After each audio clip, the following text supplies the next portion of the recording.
Okay, we want to answer the question, how can I turn emails into sales? And to do that, there are three things that are critical to understand. Three pillars of understanding here. And so firstly, we need to understand inbox psychology. We need to be able to answer the question, how do people actually read emails in 2025?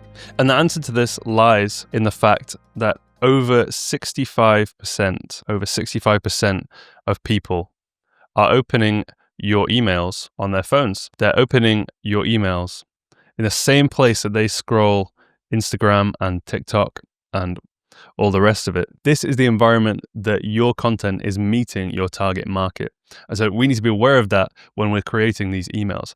We need to create emails that stand out from these algorithms. We need to create emails that stand out from your competitors also in the inbox as well. And so one concept that is very important to understand is this idea of information that is above the fold and below the fold. So this comes from back in the old days when, people consumed news through newspapers. The information above the fold would be your most striking image, your most striking title. This is what we use to hook people in. This is what we use to get people to read more.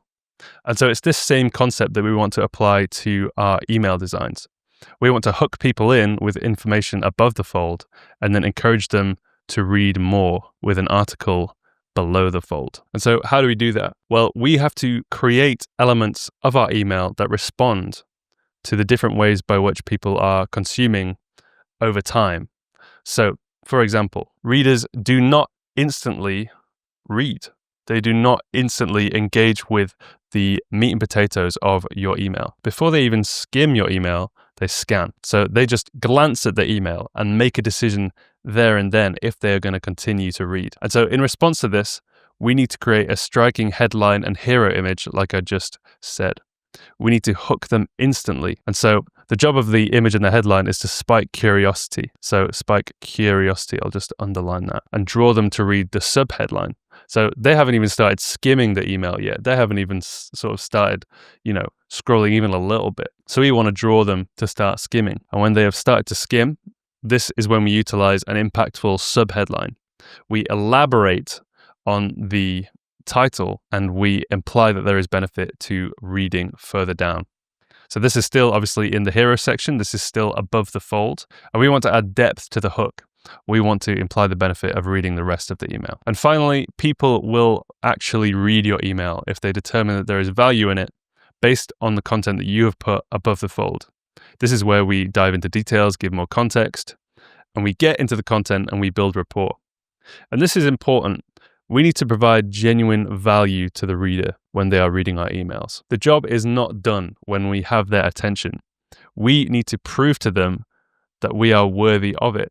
We need to make good on whatever promises we implied in the content above the fold. And so the art of getting readers to fully engage is based on the correct structure of information. So as I've already implied, it's all well and good hooking people in, but we need to make good on that promise. We need to structure the information correctly that rewards people for clicking and scrolling through our email. And so we've answered the question, how are people consuming our content? But secondly, we need to know how to structure the information itself within it. If we can't do that, we can't expect people to actually understand the message we're trying to get across and therefore click on the call to action. We need to be able to answer the question, how do we keep readers engaged? How do we keep them engaged? I'll underline the word keep there. So as I've said before, we hook with content that is above the fold, but then we reel them in with content that is worth their time. And so a process by which I like to do this is consider the amount of depth of information. So the amount of detail, the amount of complexity within the content. Because obviously if you're writing a campaign email and you are trying to provide genuine value, it's not going to be as simple as, it's not going to be instantly understandable right off the bat. There's some exposition, there's some explaining that needs to be done, but you need to structure that in a way that makes people not bored. You need to structure that in a way that rewards people for scrolling down. And so I like to consider the content here, and this arrow representing a sort of increasing amount of depth and detail. Because more and more, if you're driving curiosity as people are reading your email, then they're going to want to know more. And this is a useful framework by which I've been able to keep people engaged as they're reading the emails that I've designed. And so we've got the content that is above the fold here. We've got the fold content, but then, we've got the meat and potatoes. We've got the stuff that people actually want to know. If it's a campaign email, maybe it's advice, maybe it's a behind the scenes look into our brand, that kind of thing. This is where we can actually put some body copy down. We can actually start to elaborate on the point. And if it is genuinely valuable, if it's genuinely interesting, people will stick around. And then at the bottom, we've got our footer, which is a good opportunity to do some housekeeping and send them to our social links and that kind of thing. But also provide some quick value, show some, a few icons that represent some risk reversals.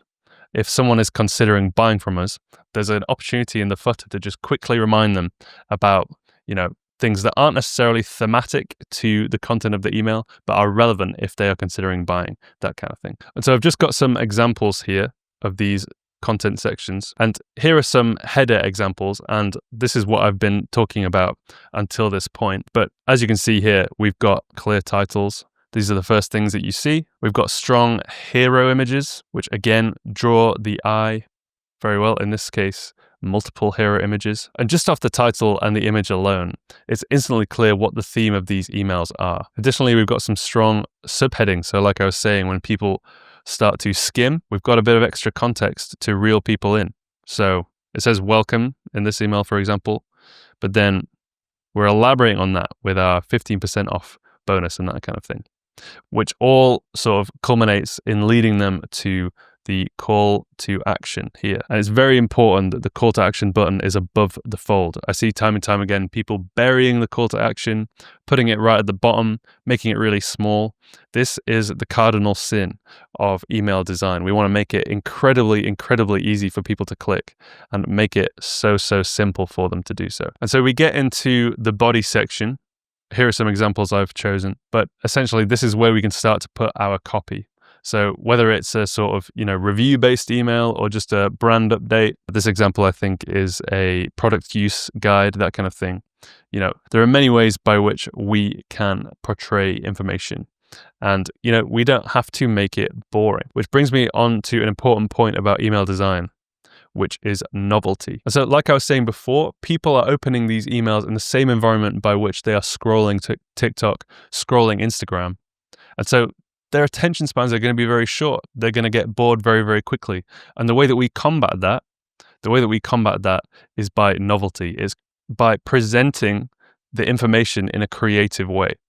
So this example I've chosen here, this post-purchase email from this brand is presented like an actual receipt. In this brand, we've got the breakfast of your dreams, and then the border of the copy is a cloud. And then for this example here, this is a very creative way of guiding the user to the correct product for them. And it's done in a novel way. So we've got this flowchart situation here by which people can sort of follow it down and discover which product is right for them. This is doubly good as well because it offers that personalization without having to over segment the list. So you can send this to your, as many people as you want, and people with different needs will feel represented by it because they will find the piece of information that is relevant for them. They will find the product that is relevant to them in this men's skincare brand here. When you can achieve that with the novelty, with the design choices that you make in your email designs, they are way, way more likely to click on that shop now button, which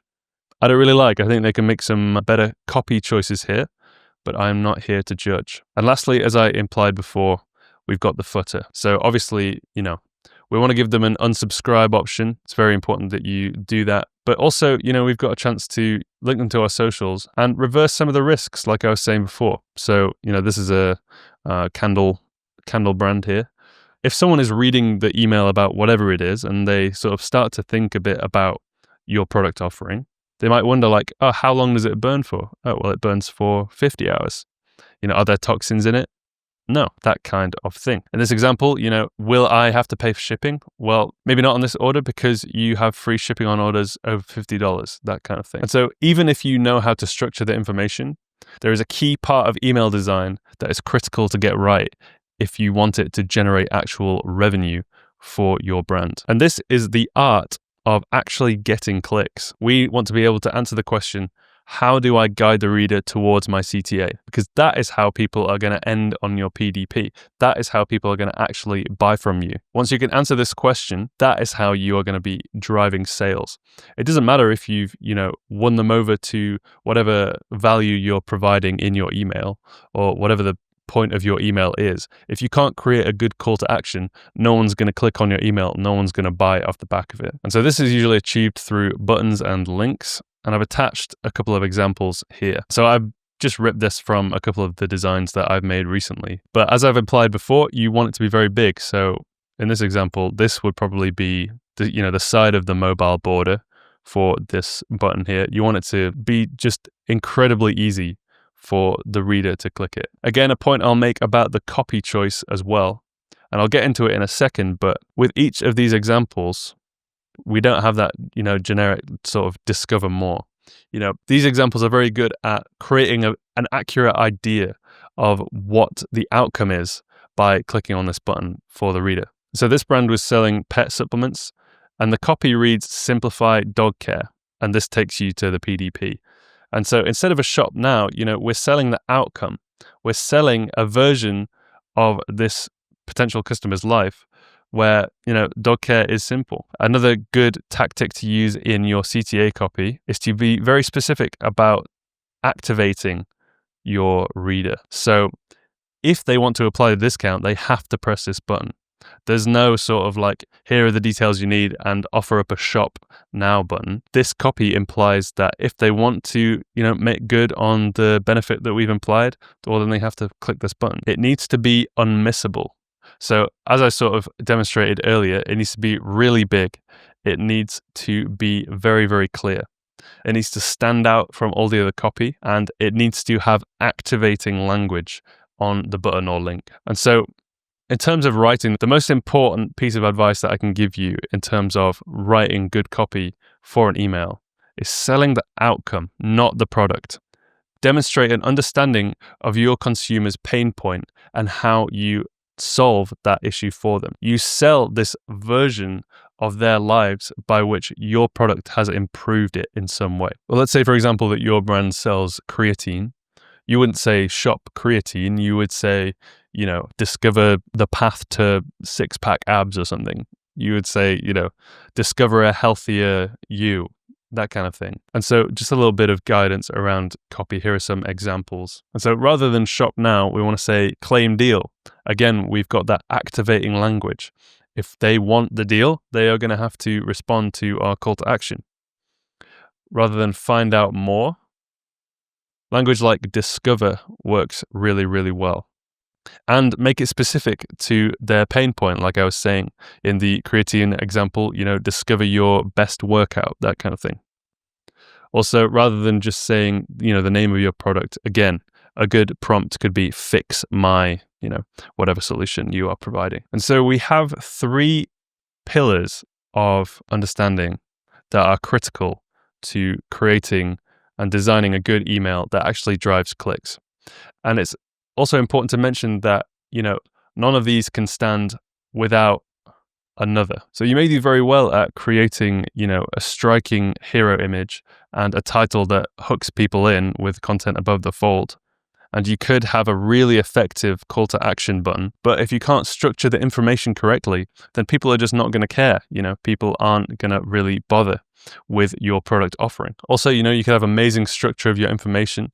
You could keep them reeled in the whole way down, and you could have an amazing call to action. But if you don't understand where your information is sitting, then it is essentially useless because people are not going to click and scroll further down. The email design tactics I've shared today are just one piece of the puzzle. Without your list growth or your automations and campaigns, your deliverability set up properly, then the best designs will not make any impact on your results. If you want the ultimate email marketing guide, you can get it in the description below. It contains all the frameworks, templates, and strategies you'll need to maximize your email performance in 2025 and beyond. If you've got any questions, I'll be happy to answer them in the comments, and I'll see you in the next one.